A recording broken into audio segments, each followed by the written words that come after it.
So in a heartfulness uh, way, when we are talking about these granthis, as you see on the screen, so right now we are only referring to the heart region.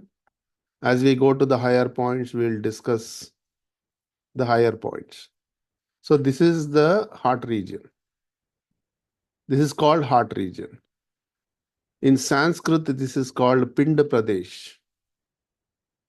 So all activities related to the Pinda, means the physical body, are associated with these points. So here, traditionally this was known as a point one or Granthi one. Right now we are calling it chakra. But this kind of creates a confusion with the traditional chakras and what is this chakra is. So a chakras are all along the spinal cord. At the bottom, it's a kundalini. This is the spinal cord. And these points, all the chakras are laid out along the spinal cord, all the way to Sahasrara, from the kundalini, Mooladhara, and above. So a chakra is nothing but an energy center. Okay. A chakra is an energy center. And the energy is always descending down, all the way into the kundalini. That's why kundalini becomes the energy store. So traditionally, the yogis who thought by moving the energy upwards along with the spinal cord path all the way to the Sahasrara, we can achieve the Satchidananda state or the highest conscious state by moving the energy upwards. But see, look at it this way, all the nervous system is along with the spinal cord. And when you stimulate the energy in a chakra, the nervous system along with the spinal cord is also affected. But see what is happening when the people are stimulating the chakra, they are growing the energy here. The energy flow is not there because these energy channels are blocked. They're not properly cleaned. So what's happening is when you stimulate a chakra, the nervous system shatters around that chakra. And when you're pushing the direction about going against the energy, you have to use enormous energy, which damages the nervous system even further if you don't know how to handle this energy. Or if the guru is not working with you and absorbing all this extra energy which is created, you are doomed. So traditional chakra, the way of going up, and you have to use what is called the highest power, Kal Shakti, to push this up. It's very damaging. It requires a lot of practice. It requires a lot of how to know how to handle this energy, how to absorb this prana. So it's not a good method. So what our system has done is the energy which is coming from the Sahasrara, which is going down, is diverted to the what is called the first point, and then slowly it kind of takes this path to go all the way to Sahasrara from the frontal, where your nervous system is not involved or affected. So this is a very easy and more effective way of moving back up all the way to Sahasrara, and beyond we have like up to 13th point. And in between comes the 12th point and the 11th point. The people have never crossed the 11th point because there is something called Brahmarandra here. So the life escapes the moment you touch the Brahmarandra. And that's how actually Vivekananda passed away. His Brahmarandra opened and he's gone. Right? So technically speaking, the channeling the movement here, And here the channeling the moment is not really energy. Here the conscious state is cleaned. You become aware of this state, and then you move to the next state. Right? So this is how progressively we go up without affecting physical state or your mental state. In fact, both mental and physical states are very much enhanced through this process versus the traditional processes. So now we are calling the chakra. When you say earth element, don't think of it as a dirt or an earth, or think of it as a space. These are different conscious states which are explained. And because of this conscious state, you will have a certain clarity, certain experience. So here at the earth element, there is more acceptance. At space element, there is more peace. At fire element, there is more love, courage, and clarity.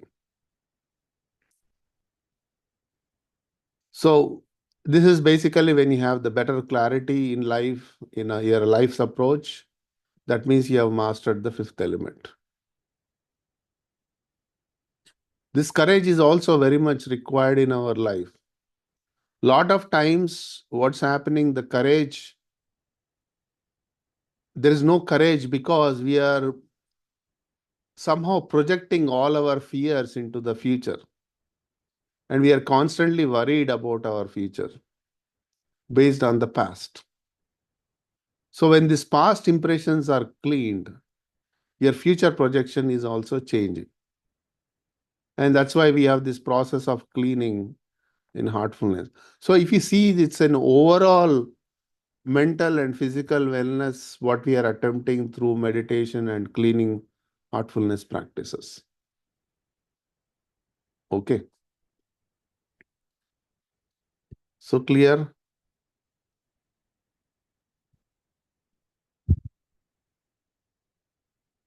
All right. So now let's get into some reading here.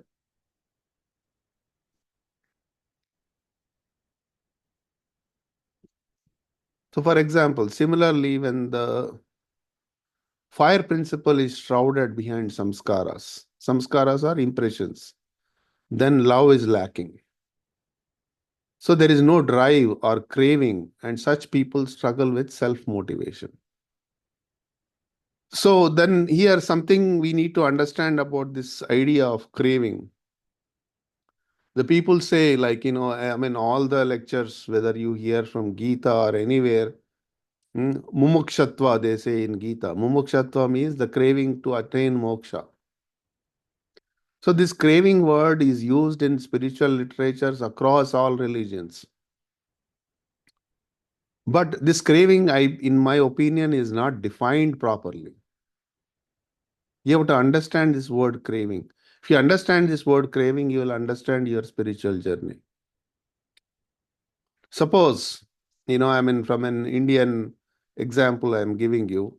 So there is something called a rickshaw. Rickshaw is a three-wheeled bicycle where they carry the travelers, from across small distances, right?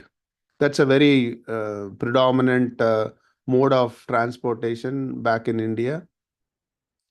So a guy who is driving a rickshaw will think about becoming an auto owner. Auto is a three-wheeled motored vehicle where he doesn't have to cycle himself and struggle, right? And a guy who is driving an auto will think, if I am able to drive my taxi, if I can become a taxi owner, my life is settled. And a taxi owner thinks, if I can own a taxi company, my life is settled. Like that. So a rickshaw puller, I mean, who is the lowest income earner, is not thinking about becoming Bill Gates. He's not thinking about starting the Microsoft company or Apple. He's thinking only what is visible to that guy, the next level. And the moment next level appears, then he's craving to get there. So there is a little science behind it. I mean, I hope I'll be able to explain you guys this science. This word available. So what happens if I am bogged down at the state I am in right now? I'm always worried, okay, how many travelers I'm going to get if I'm a rickshaw puller? How much I'm going to make? How many hours I have to work more? So I am bogged down in that same state. I'm trying to best of the same state. So what's happening? I'm kind of going in a cycle of that state. Continuously, I'm not getting out.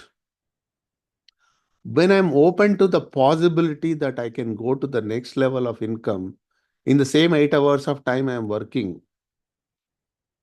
then what happens? I become open to a possibility. That means I'm mentally, physically, in every which way, I become available for the next possibility. So being open to the next possibility in my vocabulary, it is called being available. When you become available, then only you can see the next possibility. Then only you can crave to reach that next possibility. To reach that next possibility, you become more available. So a lot of times we wonder, I'm practicing meditation for last 30 years, but I don't see any change in my life. Why? Because you're not available. You are bogged down in the same state and you are meditating and making the same state stronger. You're not becoming open to the next possibility. When you are not becoming available to the next possibility, there is no craving in you. Craving only happens when you can see the next level. So as you practice with clarity, you are able to see your next level, then the craving happens, then you want to reach that state. See, I was giving a session when I'm in Hyderabad in Kanha. Somebody asked me, how can I control my destiny? I asked him, what is the destiny? When is the destiny? Is it after 10 minutes? Is it after 1 year, 10 years, or after you die? Where is the destiny? So then I said, you have a bigger goal in your mind, and then you're working on the smaller goals to reach that bigger goal. Each smaller goal you achieve is your destiny, right? So a destiny is a continuous achievement of smaller goals. You understand? So when you have a smaller goal and you achieve and then you are moving to the next level, you are basically designing your destiny with the idea of craving. You got it? So all these are intertwined. So once the main thing is to become available. So don't get pulled down with your current state. Even if it is a happiest moment, even if you are having the best time of your life, you have all the money, you have all the wealth, you have all the health, everything, you are still stuck. So the wealth is not a parameter, your health is not a parameter. Are you available for the next state to move up? So the life is progressively evolving. What we are doing is, because the in the Bible it says, the man is in made in God's image. That means all the will of the God is put into the man. So instead of using that will for our evolution, we are stopping our evolution because of our misconception of life. That's why, I have no time to meditate. You hear a lot from many people, I mean, who are practicing even for last 20 years. Oh, I'm not finding any time for meditation. I'm not finding any time for this. That means you are not available, basically. That means you have stopped your evolution. So meditation is not about peace of mind. Meditation is not about calming your mind. Meditation is not about stress release. Meditation is about taking part in your own evolution. If you understand this, the whole idea aspect of why you should meditate and why you meditate regularly changes. It's for your own evolution, nothing else. And you don't have to believe in any guru or God. You don't have to believe in anything. Believe in yourself. Make yourself available and work upon yourself. What will happen if I don't? Nothing will happen. I gave this example. Suppose you found a paper, a lottery ticket on the street, and it's actually $1 billion winning lottery. But you thought of it as a trash paper and you threw it away. What is your loss? Technically speaking, no loss, because you don't know what you are losing. If you have realized it's a winning lottery ticket and you encash it, you made profit out of it. You made something out of it. But if you threw it, that paper, there is no loss for you. So if you don't meditate, there is no loss for you because you don't know what you lost. But if you encash that lottery, you don't know what you gained. So that's how this spiritual practice is. If you don't participate in it, you will not know, you will never know what your loss is. So in that sense, consciously, there is no loss. You understand? So that's why this idea aspect of this, all this spiritual anatomy is laid out to basically explain altered different high level conscious states, which you can go through to participate in the evolution of your life. So that is about spiritual practice. Okay. So I'll stop here and see if you have any questions or comments, observations. You can share anything you like.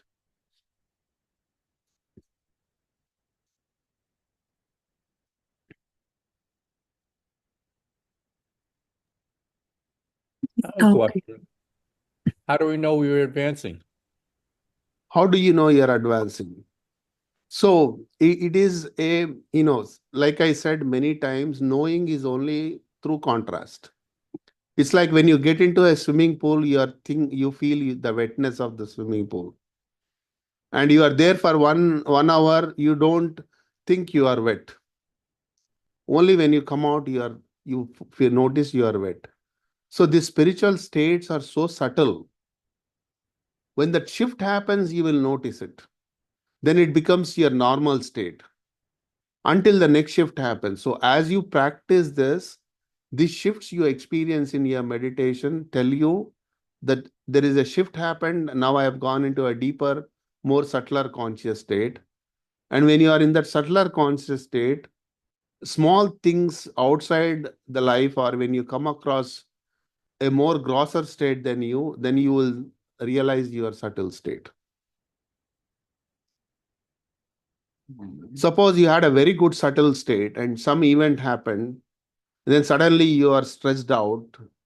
You kind of went into and again an altered state of consciousness. Then you will recognize, oh, I had a better condition in the morning. And because of this event, it changed, it shifted back. So the moment you remember that better condition, the mind has the ability to glue on to whatever the condition you think of. The moment you think about your subtler experience in your morning meditation, you know how to shift it back to that state again and again and again.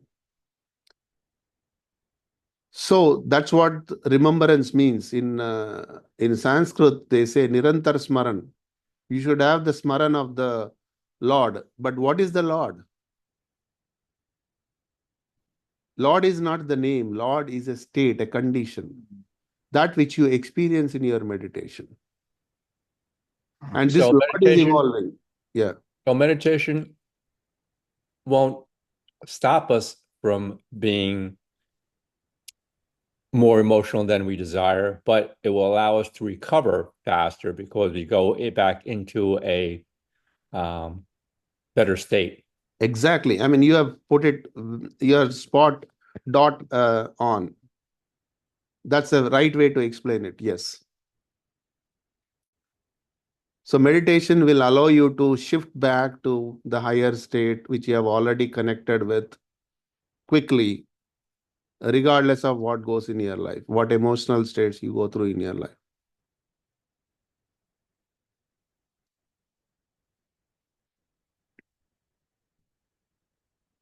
Right? So all these impressions are basically altering our conscious state. As we remove these impressions, it reaches its purity at that level, and then we move on to the next level and to the next and to the next. It's a continuous journey. So by achieving each state, we are designing our destiny, right? So we are almost on the top of the hour. I'll stop this recording and then we'll get into meditation.